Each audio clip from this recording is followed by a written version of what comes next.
আমি চৌকিদারের দায়িত্ব দিছি ঢুকি গেছে বেরিয়ায় কাকে আয় স্লিপ দিছি কিন্তু স্লিপ দেন আমার বেরিয়ে কি হিলে দিতে পারি বেড়া এক স্লিপ দিছে ঢুকি গেছে বুঝছেন আর এনে একজন আয় গাঁজা খায় হাতে আয় হাতে দাঁড়া যাচ্ছে কিছু করার নাই দৈনিক এখন আপনি এগুলা তখন এটা হয়ে গেছে পরে এখন ফরফাক স্যারের কাছে স্যার এরকম শর্ট উঠছে 40-45 জন আসছিল ওই সময় বুঝছেন তখন আমি বলছি স্যার এই এতজন শর্ট উঠছে এটা কি করেন কালকে ইনশাল্লাহ 10টা বাজে আসি উনি এটা সমাধান দিয়ে দিব দরকার হলে কিনে দিয়ে দিব সমস্যাটা না কথা বুঝলেন না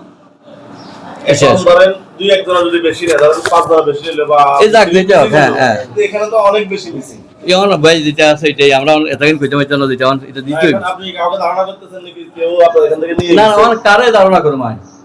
ব্যাগ আঙ্গো স্টাফ তাহলে স্যারে কেন কিনে দিবে আমার নাই সাইল নাই আমার মানুষের তো দিতে হবে কার্ড যাদের আছে না এটা কার্ড দিতে হবে না কার্ড যখন মানুষের কাছে আছে এত তো সাইল পাইবে এখন যে আপনার এই যে এইভাবে মানুষ চাইল নিয়ে যায় আপনি ঢুকি কার্ডটা নিয়ে তাহলে আপনি কি এই আমি চোখের অপারেশন করছি আমি বিতরণ ব্যবস্থাটা কি আপনি আরো জোরদার করার দরকার আছে আছিল আমি শুনেন আমি চোখের অপারেশন করছি আমি চোখে দেখি না বুঝছেন আমি এটা করে দায়িত্ব দিছি ব্যাগ এনে বইটা নাইট গেটে তালে বেশি গেছে